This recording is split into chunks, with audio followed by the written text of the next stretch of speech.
实验8循环流水灯跑马灯。我们来看一下实验7的代码，在实验7代码的基础上来改写实验8的代码。这是实验7的代码，它的功能是实现双向流水灯，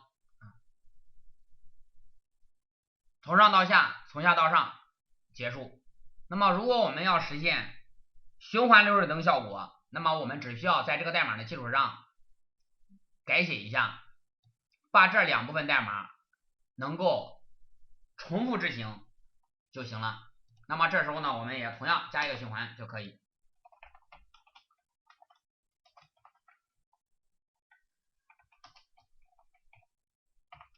那么最后这个循环就用不上了。这样之后呢，我们说这个是这个8位循环，它的作用，当 n 等于 0x80 的时候，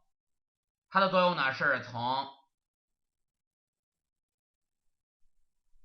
高位到低位循环，下面这个呢是从低位到高位循环，然后呢再反复就会实现循环流水灯的效果。那么在循环开始的时候，我们必须呢在这儿呢再次让 n 等于 0x80，以防止当这个循环从头到尾走一遍之后，然后再从头到尾走一遍的时候，这个 n 初值还存在还是 0x80。0x80 它对应的二进制是1000000。那么第一次取反之后得到的这个 P0 的值是011111111，这样一来呢，我们说高位对应的发光二极管会亮，然后 n 值右移之后，第一次呢它得到的值是010000000，然后延时一会儿之后，然后 n 再取反赋这个 P0 的时候，那么第二次 P0 得到的值变成了1011111，那么这其中呢高位向低位的0就开始有了。那么由此可知呢，第3次肯定是得到的 P0 得到的值是1101111，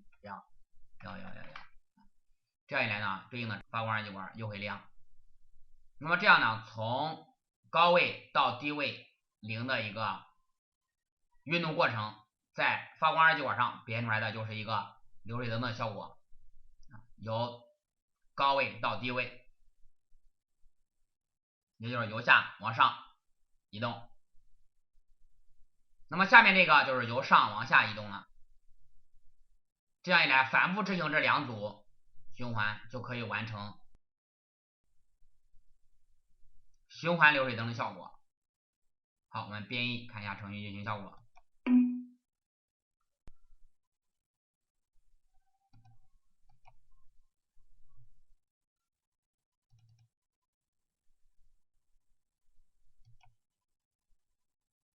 擦除原来的，写入新的。